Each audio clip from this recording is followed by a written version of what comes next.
Okay, might as well start at the beginning. And every generation has its name. My generation was the Depression. I was a Depression baby, which means I was born in 1932 in Ironwood, Michigan, to Margaret and Abner Holmberg. I am the middle of 3 daughters. My dad wanted a boy, and when I was born, I didn't disappoint him because I turned out to be a tomboy. I grew up and graduated from high school in Ironwood, and that's really where my life story is. My mother and dad were married late in life. He was an engineer, graduated from the University of Minnesota, and my mother was a school teacher. I had an older sister, Helen. She was 4.5 years older, so she was not happy when I came along because she had everything, all the attention, and I kind of broke that routine. Anyway, then I had a younger sister, Peggy, and she lives in Minneapolis now, very close to me, so I'm thrilled with that.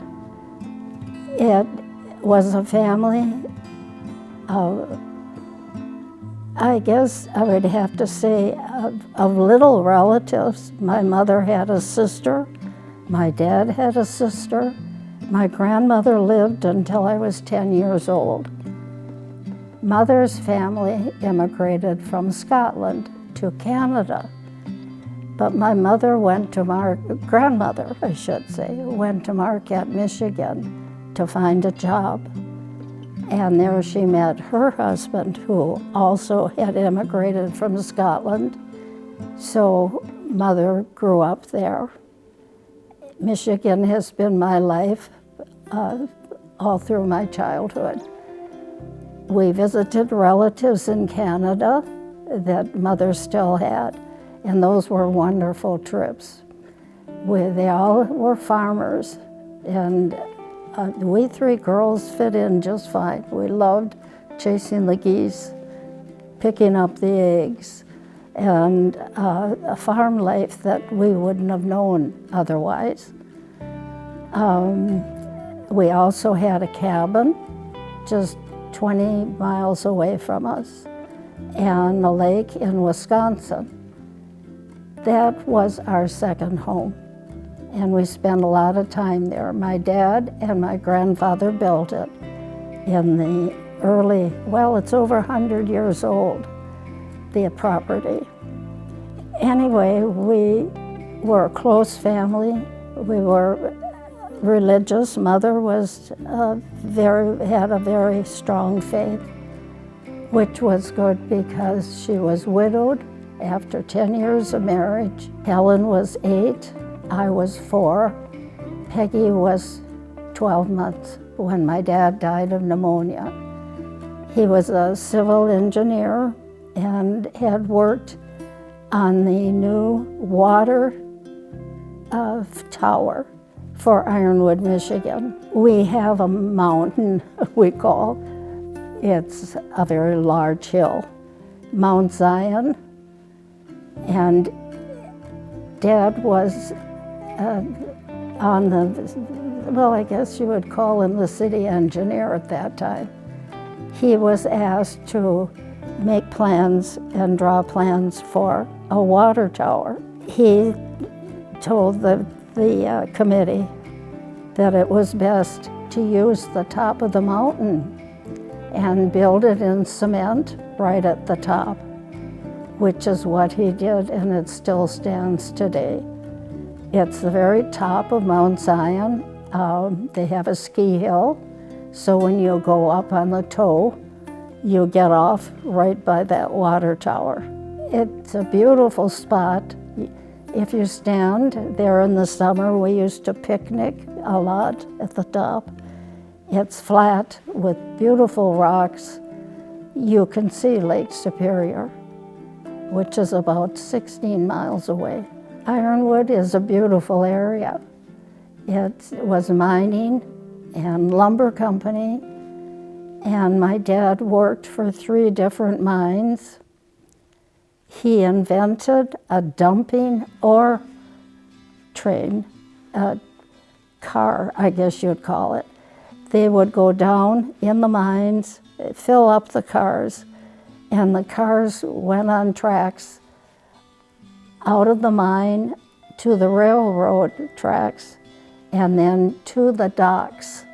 And the car that he invented dumped the ore instead of having it shoveled out of the car.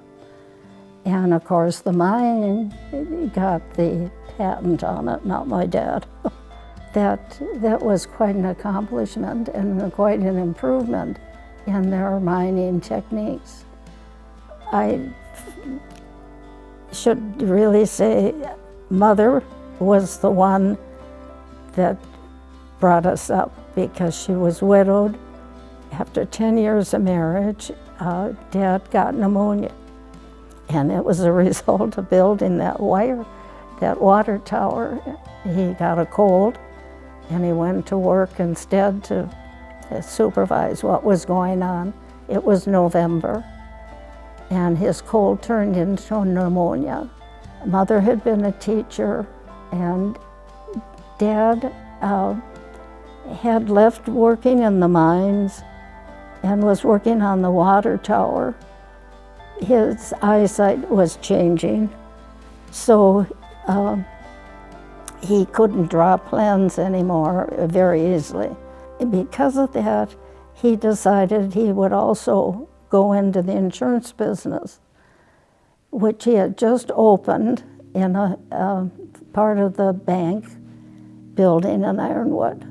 Mother went in after Dad died to clean out his safe, and the president of the bank came in and said, "Take off your coat and sit down. You can take over his business." Mother was a math teacher, so she did. Dad had a good secretary, and the 2 of them worked together. Mother learned the business. She also then opened a mortgage company and went into real estate. So she raised us. She worked full-time. In those days, there were very few. I think there were only about 3 other women in Ironwood that worked full-time in their own business. So we kind of grew up by ourselves. We did have a housekeeper until I was about 10 years old. And from then on, Helen was 14, I was 10. Peg was about 6, 7. Mother left a list. We cleaned the house. We did the cooking and things, which I was grateful for later because I was independent enough to take care of myself. We learned a lot being, I had a good friend that just a couple years ago said, "I always felt sorry for you because you didn't have a father." And it never dawned on me to feel sorry for myself because I do have memories of my dad. I was 4 years old when he died. He always gave me a piggyback ride up to bed. And so I had some good memories of my dad, but I wasn't old enough to really have had a deep relationship with him. So I just always grew up in a female home. 4 women. It was a little bit hard to get into the bathroom when you needed it. That was my only complaint. Other than that, I went to camp. We spent our summers at Echo Lake, and Mother drove back and forth to the office every morning. She trusted us to be careful using the boat, And so I got to know motors and how to fix the propellers on the motor, and it was a good experience. And in spite of not having a dad and war and everything, I look back on my childhood. It formed me for what I could do today and throughout my married life, which is another whole story after I left Ironwood.